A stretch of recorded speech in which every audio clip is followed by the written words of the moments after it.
Praise the lord, hallelujah. জয় যিশু। সবাই যিশুর সন্তানেরা, আজকে আমি বাক্য থেকে একটি বিষয় আপনাদেরকে জানাতে চাই। প্রভু যিশু হলেন ঈশ্বর এবং তিনি হলেন সনাতন পিতা। হালেলুয়া।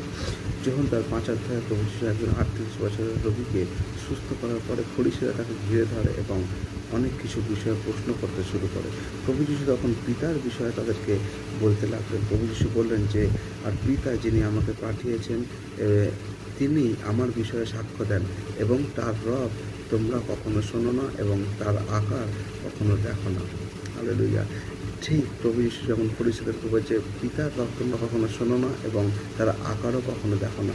আমরা যদি যোহন 14 অধ্যায় 6-7 পদে সেখানে আমরা দেখি ফিলিপ প্রভু যিশুকে জিজ্ঞেস করছে, প্রভু আমাদেরকে পিতাকে দেখান। তখন প্রভু বলছে, যে আমাকে দেখেছে সে পিতাকে দেখেছে। হালেলুয়া। যিশুই হলেন সনাতন পিতা এবং জীবন্ত সর্বশক্তিমান।